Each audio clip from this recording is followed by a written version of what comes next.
Welcome back to the Deep Dive. We're the place you come to when you want to cut through stacks of source material and get right to the core knowledge. That's right. And today, we are tackling something pretty immense. It's like a masterclass in ancient logistics, really. We're looking at the exact proposed sequence of apocalyptic events. Yeah, it's fascinating stuff. We're diving into that complex intersection between the book of Daniel and the book of Revelation. Specifically looking at, how time itself is measured out. We're talking sealed books, bound angels, and these incredibly precise moments when, well, global disasters get unleashed. It's quite a puzzle. And the source material we're using today doesn't just describe these things, it attempts to solve a specific theological riddle, one that's been debated for, well, centuries. Absolutely. It's all about mapping out the identity and the timing of these key players. Yep. Angelic figures, specific natural disasters, and critically, the exact point when that final global power structure, what's often called the beast, actually begins its reign. And the image that just grabs you right at the start, the hook for this whole thing, it's quite visceral. You've got these four immense forces, these angels, standing at the four corners of the world. And they are actively holding back literal disaster, actual windstorms that could devastate the planet. That's the picture, yeah. And they're just waiting for a signal, held in check by some higher administrative power, you could say. It really underscores the level of chronological precision the author is aiming for here. It's not just vague prophecy. It's like a detailed schedule. Precisely. And the whole mission of this deep dive, the core question we need to unravel, comes down to this one fundamental point of identity. Okay. Are the four angels we see holding back the four winds back in Revelation chapter 7, are they the very same entities as the four angels who are later described as bound at the river Euphrates and released in Revelation 9? So the four-jaw versus the Hu and U4U, as the source puts it. Exactly. It sounds like a really specific, almost minor detail, but it's the hinge. Everything turns on this. The timing for when the saints are sealed, the timing of the ecological collapse, the timing for the rise of the beast. It all connects back to whether these are the same group of angels or two distinct groups. So our mission is clear then. We need to unpack the two main competing interpretations that the source presents regarding these angels. Right. We need to look at the timelines each interpretation creates. And really understand what the difference means. Especially this idea of literal versus symbolic damage. How does that change the sequence of events? That's the core of it. This deep dive is our shortcut, really, to understanding the intricate chronological map the source is trying to lay out for us. Okay, so let's start right where the constraint begins. Revelation chapter 7. This is the initial setup, right? Yeah, that's the starting point. You have these four angels. They're positioned at what the text calls the four corners of the earth. And their job is very specific. Singular, yeah. Hold back the four winds of the earth. And crucially, the source argues these aren't, metaphors for political strife or something. Not at this stage. No. The immediate effect, if these winds were released, is stated very clearly. Catastrophic harm. Literal harm inflicted upon the earth, the sea, and various trees. Physical elements. Okay, physical damage is being held back. But why the pause? What's the reason for this constraint? It's not random. It's presented as a temporary administrative delay. It's imposed by a higher authority. These four angels holding the winds, they receive a command from another angel. This one is described carrying the seal of the living God. And the command is? Absolute. Do not harm anything, not the earth, not the sea, not the trees, until, and this is the key part, until God's servants are sealed on their foreheads. Wow. So the implication is huge. The entire physical world is basically put on hold. An administrative pause, exactly. Held back from disaster while this critical spiritual transaction gets completed, the sealing. And the source is really emphatic about the timing here. This sealing must happen before the seventh seal is broken. Correct. Which, by extension, means it must happen decisively before those four winds are actually allowed to be released and cause any of that physical damage. So this moment of restraint, it's like a logistical buffer zone built into the sequence. That's a good way to put it. Yeah. And the significance of who gets sealed, the 144,000, well, it's immense. They're presented as the final group of God's specially protected messengers. Drawn from the 12 tribes of Israel, the text says, and the description is quite exalted. Very high theological terms, yeah.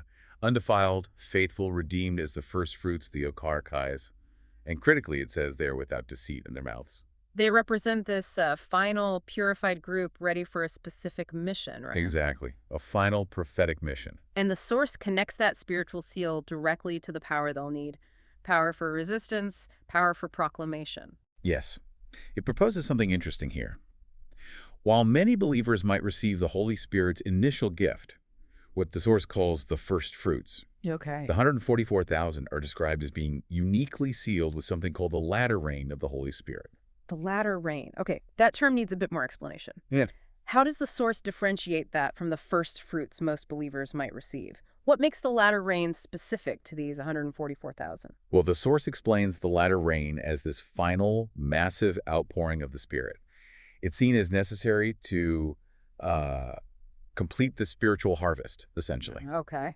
And it's required for these saints to be able to endure the final, most intense period of trial.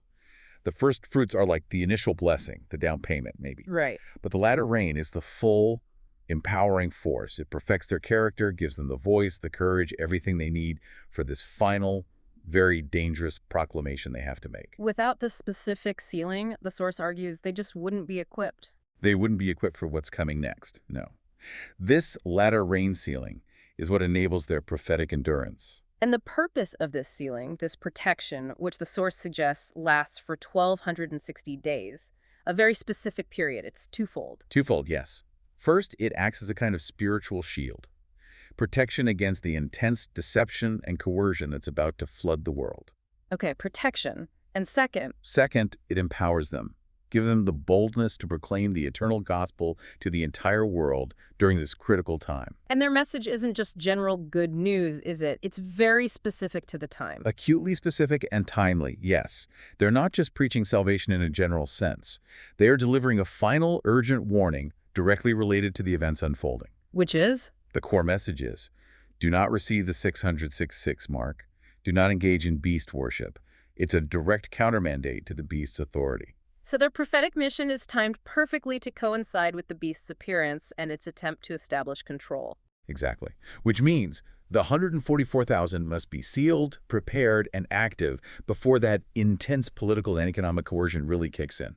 So that constraint we saw back in Revelation 7, the angels holding the winds, it's the administrative grace period needed to ensure this vanguard, the 144,000, is ready to go. Precisely.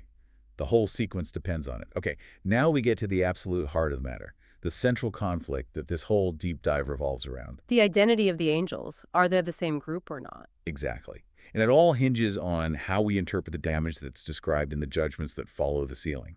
Is that damage literal, physical harm, or is it symbolic? And the source material presents two views, but comes down firmly on one side. It does. It strongly backs what we're calling view 2, the argument for separation. Okay, let's focus on view 2 first then.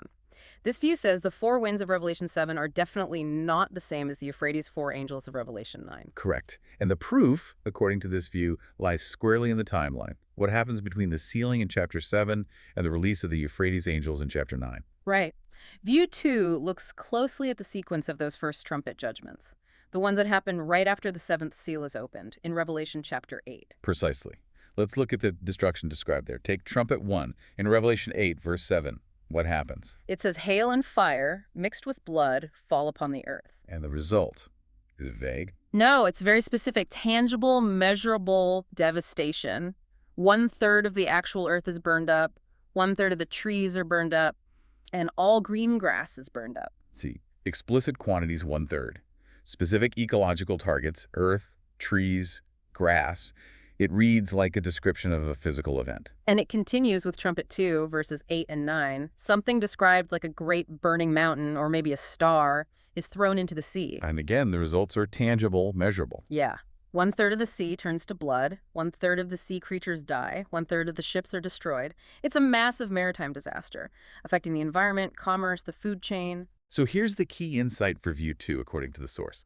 The argument is that this devastation, the damage to the actual land, sea, and trees, the very things the four winds were commanded not to harm back in chapter 7, this damage is the immediate, direct result of those four winds having finally been released. Ah, okay. So the release happens after the sealing is finished. Exactly. It happens when the seventh seal is broken and the first four trumpets begin to sound.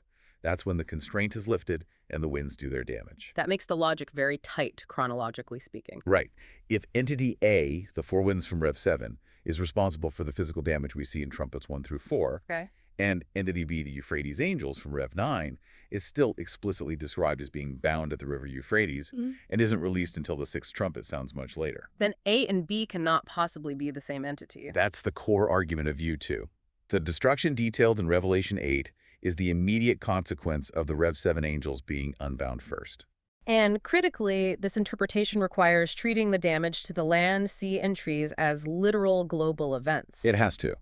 1/3 of the trees burning is taken as an actual ecological catastrophe, not, say, a metaphor for fallen leaders or something like that. If it were just symbolic, the precise timing wouldn't matter quite as much. The physical reality locks it into the sequence. That's the idea. But let me just push back for a second, play devil's advocate here, because, historically, haven't plenty of scholars interpreted these exact trumpet events, the hail, the fire, the burning mountain, symbolically? Absolutely, that's a common approach. Like, people map them onto big military campaigns or political collapses, the fall of Rome, things like that, using earth and sea as symbols for nations or peoples. So how does the source, arguing for View 2, definitively rule out that kind of symbolic reading for Revelation 8? Why insist it must be literal physical damage here? Well, that's precisely where the counter-argument View 1 comes in. View 1 does hold that the four winds of Rev 7 are the Euphrates angels of Rev 9. They're the same group. And to make that work, To maintain that identity, you absolutely have to interpret the land and sea, mentioned back in Revelation 7, and therefore the damage described in Revelation 8, as entirely symbolic. so if land and sea just means, say, established nations and tumultuous populations. Right. Then the burning trees could symbolize fallen leaders or corrupt religious institutions, something like that. It becomes metaphorical.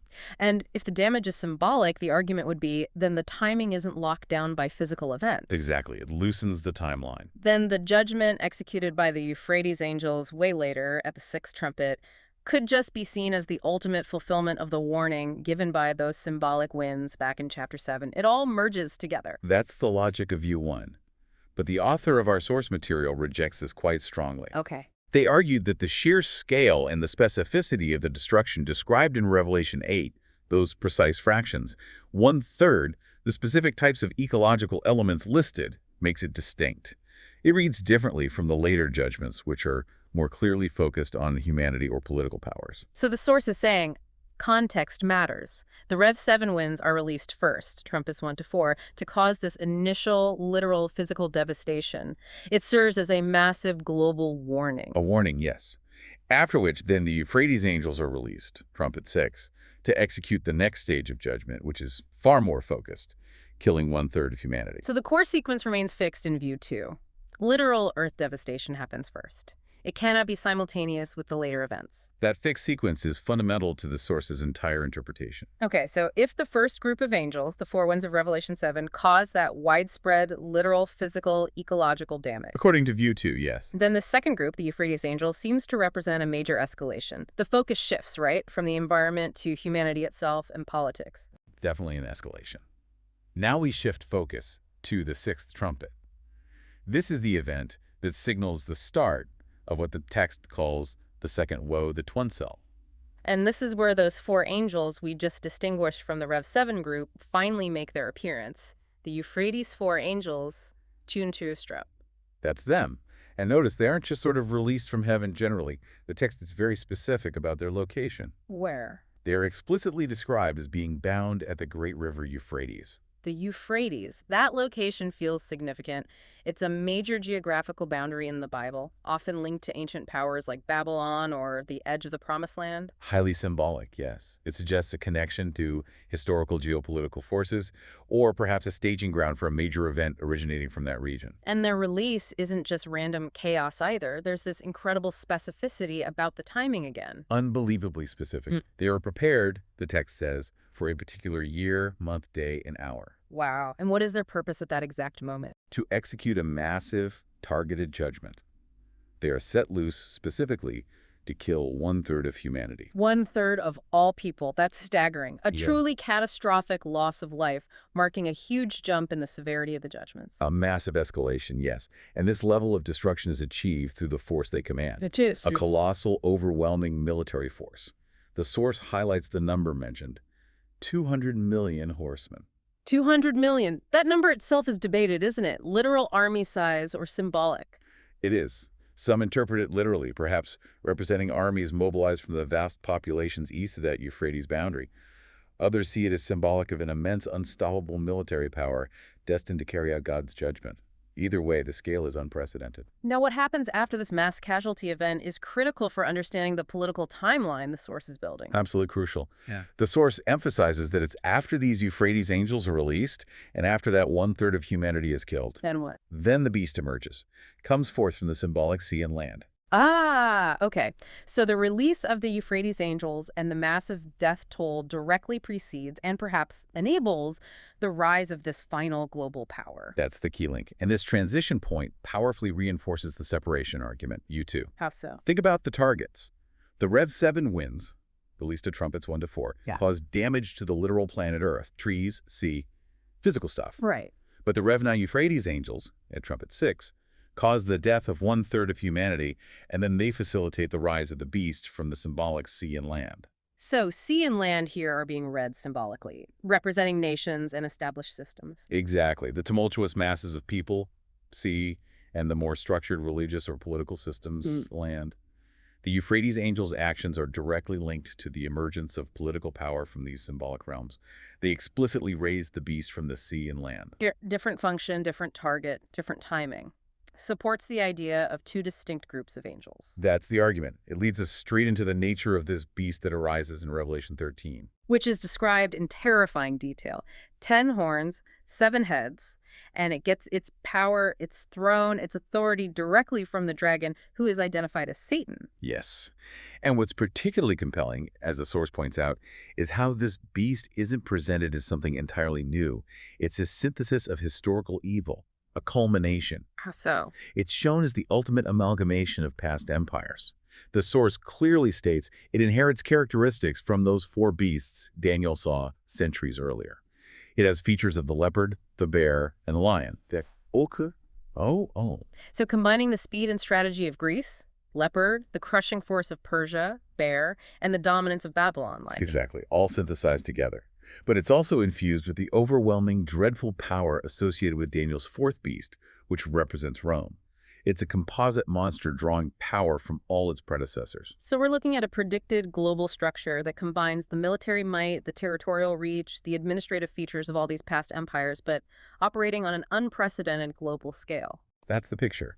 And the source material offers a very specific, though we should stress, potentially controversial, political interpretation for what this modern composite power actually represents. Okay, and acknowledging we're presenting the source's view neutrally here, what is that interpretation? The source suggests this composite beast symbolizes a final world beast government, a global political entity.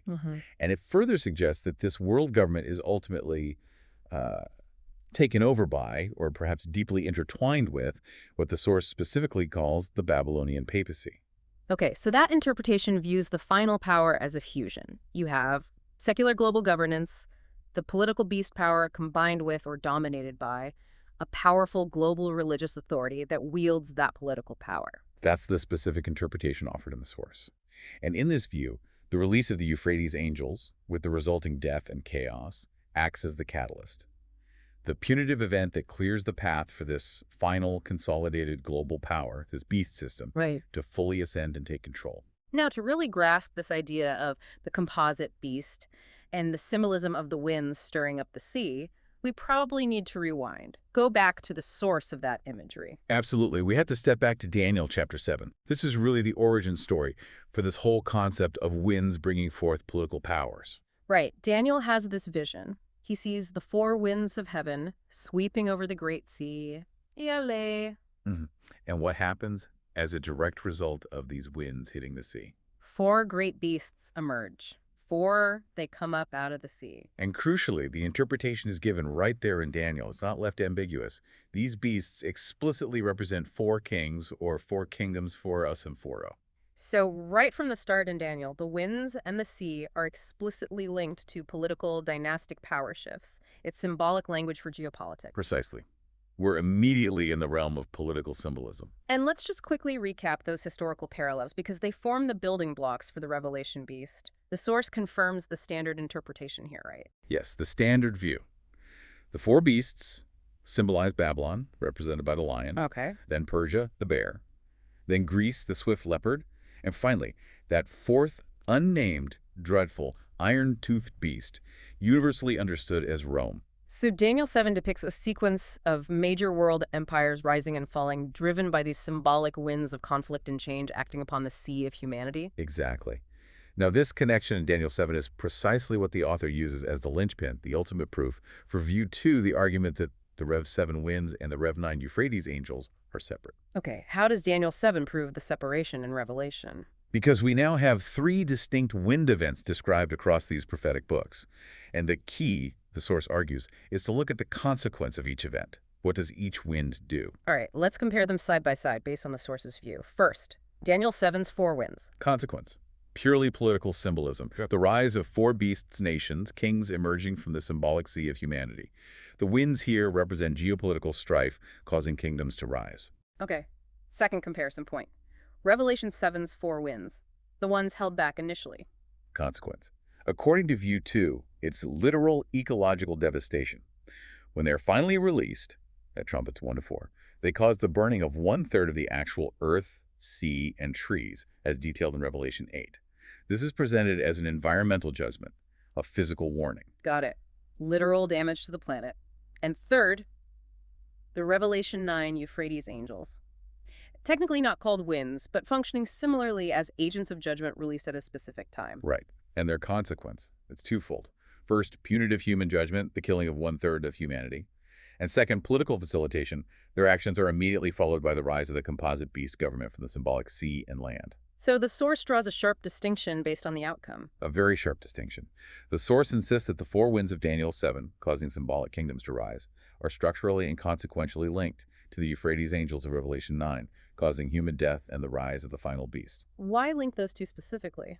Because both events result in the rise of a beast, a kingdom, a political authority from the sea. Daniel 7 sets the precedent. Winds blowing on the sea cause kingdoms to emerge. Revelation 9 shows the final, catastrophic iteration of that same pattern, triggered by the Euphrates angels. Okay, I see the parallel there. Both linked to the rise of political powers. But the source firmly maintains neither of those events. Neither Daniel 7's symbolic winds nor the Euphrates angels' release is connected to the 4 winds of Revelation 7. And the reason, again, is the consequence. Exactly, because the 4 winds of Revelation 7 cause measurable, literal, physical harm to the actual planet. The earth, the sea, the trees. Their function is ecological judgment, not political facilitation. The whole argument really hinges on whether you read Revelation 8 literally or symbolically. It absolutely does. The source's insistence on a literal reading of the Rev 8 ecological disasters forces the separation of the Rev 7 winds from the later Rev 9 events. If the Euphrates angels were the same as the Rev 7 restraining angels. Then the ecological damage, trumpets 1 to 4, and the rise of the beast, following trumpet 6, would somehow have to be simultaneous or part of the same overarching event, which contradicts the clear sequence in Revelation. So by separating them, the author creates this very clear, fixed, sequential timeline. That's the goal. First, a period of literal environmental judgment happens, trumpets 1 to 4, after the sealing is complete. And only then, after that physical warning, comes the next phase. The period of direct human judgment and political consolidation, trumpet 6 onwards, leading to the beast's reign. The separation guarantees a step-by-step flow of escalating catastrophe, not everything happening at once. Exactly. Sequence is everything in this interpretation. Okay, so we have this established sequence, sealing complete, then literal environmental damage from the Rebbe 7 winds, trumpets 1 to 4, then later the human judgment from the Euphrates angels and the rise of the beast, trumpet 6. But squeezed in between those phases, there's a significant pause, right? An administrative interruption. Yes, a very dramatic one. Right after the 6th trumpet sounds, but before the full consequences described under that trumpet really unfold, we get Revelation chapter 10. This features the appearance of the strong angel. This isn't just any angel. The description is powerful. The immense power, yeah. Descending from heaven, clothed with a cloud, a rainbow on his head, his face like the sun, and his feet like pillars of fire. It screams divine authority over all creation. And his stance, where he places his feet, is interpreted as key. Absolutely key. He places his right foot on the sea and his left foot on the land. And that's not just dramatic posing. The source sees this as a specific administrative act. A very specific act. Remember, the beast is prophesied to rise from the sea, political power, and the land, religious earthly power, by planting his feet firmly on both the sea and the land. The source interprets this as the angel actively preventing the immediate full emergence of that beast system described in Revelation 13. So it's like a divine hold, a temporary halt to the political chaos. That's the idea. It guarantees a crucial window of time, a space carved out before the beast gets full control, specifically so that the final warning message can be delivered. And during this pause, this window, the angel does something else significant. He holds a book. Yes, he holds the little book then, and he instructs the Apostle John, who's witnessing all this, to take the book and eat it. Eat the book. Yeah. And John's reaction is symbolic, right? Highly symbolic. It perfectly summarizes the experience of handling divine prophecy, especially prophecy involving judgment. It's sweet in his mouth. The joy, the privilege, the sweetness of receiving God's truth. Exactly. But then it turns bitter in his stomach. Representing the pain, the difficulty, the heavy burden of having to proclaim this difficult message, a message of impending judgment and a call to repentance to a world that largely doesn't want to hear it. Precisely. It captures that dual nature of prophetic duty. And after John internalizes this message, eats the book, he's given a direct command. Yes. He's told he must prophesy again. Prophesy about many peoples, nations, tongues, and kings. It's a recommissioning, a final charge. And the source identifies this little book very specifically. It's not just any prophecy. No. The source identifies it as the eternal gospel, but specifically the version tailored for the final week contingent. This is the ultimate, most urgent message that must be delivered globally right before the final judgments fall and the beast fully reigns. Okay, so John receives this final message, but who actually delivers it? The source clarifies John's role here is symbolic, right? Yes. John, in this narrative sequence, is seen as symbolically representing the figures known as the two witnesses, the two Andri. Okay. The two figures mentioned in Revelation 11 who prophesy with great power. Those are the ones. They are explicitly given power to prophesy for a specific measured period of time, 1,260 days. Yeah. And they do so while wearing sackcloth. Sackcloth symbolizing mourning, repentance, the seriousness and humility required for their mission during this dark time. Exactly. It fits the bitter stomach aspect of the message. So this brings all those symbolic identities together into a clear chain, according to the source material. It does. The source draws a direct line. John eating the book, the two witnesses prophesying for 1,260 days, the 144,000 sealed and protected, the last first fruits redeemed and faithful. They are all facets of the same group, the sealed ones, protected by that latter reign of the Holy Spirit. And they are the core group tasked with proclaiming this final version of the eternal gospel during this specific transitional period, the period after the initial ecological chaos, but before or concurrent with the onset of global political oppression by the beast. That's the precise timing. And the content of that eternal gospel they proclaim during this 1,260-day period is incredibly focused, reflecting the immediate existential threat. Which comes back to the core warning. Do not receive the 666 mark of the beast. 666 Tindung Fogan. It's a direct, urgent command countering the beast's primary tool of economic and religious control. So this proclamation has to happen concurrently with the beast's rise and its attempt to impose that mark system. The warning has to be live when the danger is live. Exactly. It's a race against time, in a sense. Now, this establishes a really crucial point about the timeline, especially concerning that final 7-year period often discussed from Daniel's prophecies. The source highlights an overlap here. A very important overlap, yes. The 1,260 days given for the witness's prophecy is shown to be concurrent, happening at the exact same time as the 42 months, 42 mentioned elsewhere, as the period of the sea beast's reign or authority. 1,260 days and 42 months. For anyone doing the math, that's the same length of time, roughly 3.5 years. Precisely 3.5 years on a prophetic calendar. And the source uses this equivalence to pinpoint exactly which part of Daniel's final week, 7-year period this is. Rikios. It equates precisely to the first half of the week, Awana, the first 3.5 years of that final 7-year period. So the source isn't seeing two separate 3.5-year periods, but rather two different ways of measuring the same 3.5-year period. Exactly. It resolves a common point of confusion. You count it in days, 1260, when focusing on the endurance and ministry of the prophets, the two witnesses. You count it in months, 42, when focusing on the duration of the political authority granted to the beast. Two sides of the same coin, describing the same time block. Perfectly overlapping time frames, according to the source. It clarifies the duration of both the final warning and the initial phase of the beast's rule. So putting it all together, the sealing must be done first. Then the strong angel appears, gives the little book. John eats it, symbolizing the 144,002 witnesses receiving their final mission. This kicks off their 1,260-day prophecy. Correct. And this whole sequence, sealing, commissioning, start of the 1,260 days, has to slot in after the ecological damage caused by the Rev 7 winds, trumpets 1 to 4, but essentially concurrent with the release of the Euphrates angels, trumpet 6, and the beginning of the beast's 42-month reign. That's the intricate timing the source lays out. The 144,000 are positioned as the vanguard of resistance, empowered by that latter reign, delivering their critical warning precisely as the final political beast system ascends to power. Okay, so to really cement this chronological map for you, the listener, we need to clearly lay out the sequence of the three woes a row. These act like major structural markers for the final stages of the trumpet judgments. Right. Understanding how the woes line up is essential to seeing if the source's timeline holds together. It really is. So let's recap them. The first row, when does that occur? It follows the fifth trumpet sounding. And what characterizes this woe? This is when Satan is symbolically cast down to earth, the abyss is opened, and those terrifying locusts emerge. And their effect. Torment, intense pain, described as lasting for 5 months. But, and this is crucial, there's a limitation. A very important limitation. Who do they harm?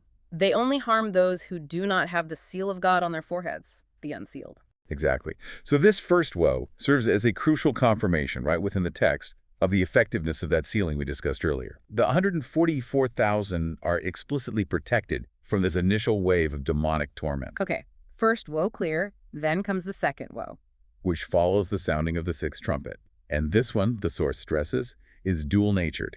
It encompasses two major events. What's the first part? First is the event we spend a lot of time on, the release of the Euphrates 4 angels.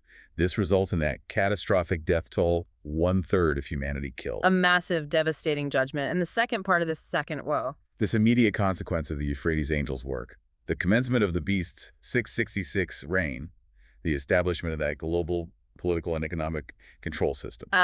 So the 1,260-day warning period by the 144,000 and the concurrent 42-month rule of the beast, that whole intense period we just discussed, is contained entirely within this prolonged and catastrophic second woe. Precisely. The second woe covers both the massive human judgment and the subsequent period of the beast's dominion and the saints' resistance. It's a long and complex woe. Got it. And finally, the third woe. That follows the sounding of the seventh trumpet. This trumpet signals the end is near.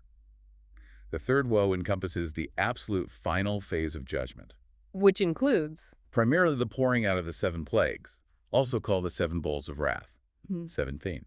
This represents the final unmixed wrath of God upon the unrepentant world and the beast system. And this culminates in? It culminates in the first resurrection. This is when the saints, specifically highlighting those who refused the 656 mark and overcame the beast, are resurrected or caught up rodai to meet the Lord. The third woe brings things to their final climax. Okay. So synthesizing this woe sequence with the timeline established by separating the angels view 2, the flow looks like this. Let's walk through it step by step, according to the source. Step 1. The sixth seal is opened. Activity under this seal includes the completion of the sealing of the 144,000, the strong angel appears, Rev 10, the little book is eaten, and the 1260-day window for the warning prophecy begins. Okay, sealing done. Mission started. Step 2. The seventh seal is opened. This unleashes the 7 trumpets. Trumpets 1 through 4 sound. And the consequence. The 4 winds of Revelation 7 are released, causing that predicted 1/3 physical damage to the actual earth, sea, and trees, as described in Rev 8. The global warning via environmental catastrophe is delivered. Good. Step 3. The 5th trumpet sounds. This initiates the first woe, which is the 5 months of demonic locust torment, specifically targeting only the unsealed population. Correct. Step 4. The sixth trumpet sounds. This initiates the long and complex second woe. And this includes first the Euphrates angels being released, causing the death of 1/3 of humanity. And immediately following that, The rise and the beginning of the 1260-day, 42-month rule of the composite beast. The global political war against the saints begins in earnest. that's the precise sequence. And this synthesis reinforces the source's core thesis, that fundamental order of events. 13 Earth devastation, 13 human death beast appearance. The separation of the judgment types environmental first, then human political is maintained throughout the sequence. It's the bedrock of the interpretation, which brings us back to the final implication of this whole debate about the angels' identities. Right. It really dictates the timeline of protection and warning. If we accept the source's conclusion view too, that the four winds and the Euphrates angels are fundamentally different groups, Prashana 4:4. But what does that mean for the sealing? That means the sealing must happen relatively early, completed under the sixth seal before any of the trumpet judgments begin, and certainly before that widespread physical, ecological destruction starts with trumpet 1. And this interpretation provides the maximum assurance, you could say. The 144,000 are safely sealed, protected, and commissioned before the world really starts to unravel, first environmentally, then politically. Whereas, if they were the same group, View 1-4 on you. Tokari, then the sealing would likely still need to end before the fifth trumpet, the locusts targeting the unsealed.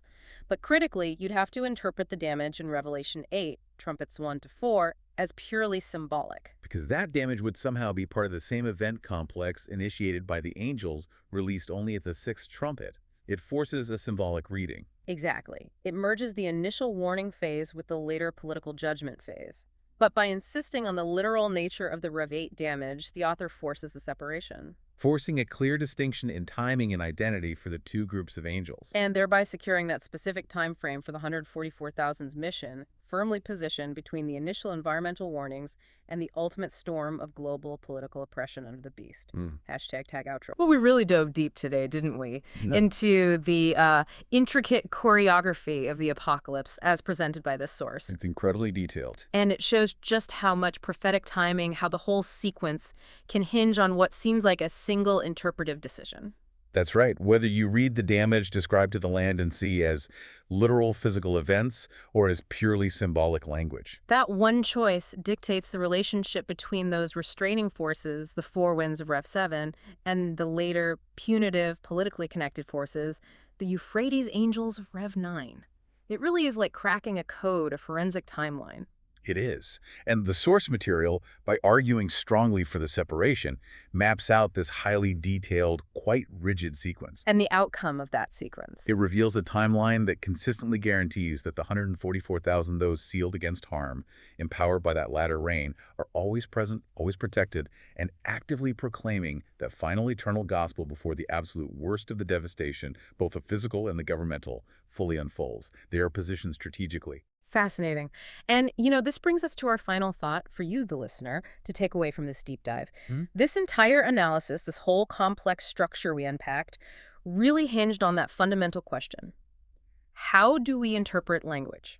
Specifically, literal versus symbolic language within a complex ancient text. Yeah, that was the core issue. So the question for you is broader. When you're faced with information overload in any field, maybe you're reading ancient texts like this, maybe you're analyzing complex economic data, maybe you're reviewing dense legal statutes, how do you make that initial crucial interpretive choice? That's a great question. How do you decide which details are meant to be taken literally, as concrete, fixed facts anchoring the narrative, and which details are intended to provide broader symbolic context, metaphor, or emphasis? Because, as we saw today, the coherence, the meaning, the entire resulting sequence or conclusion often rests almost entirely on that initial interpretive decision, literal or symbolic. Something for you to mull over as you navigate complex information everywhere. How do you determine the nature of the data points, literal fact or symbolic context? Definitely something to think about. Until our next deep dive.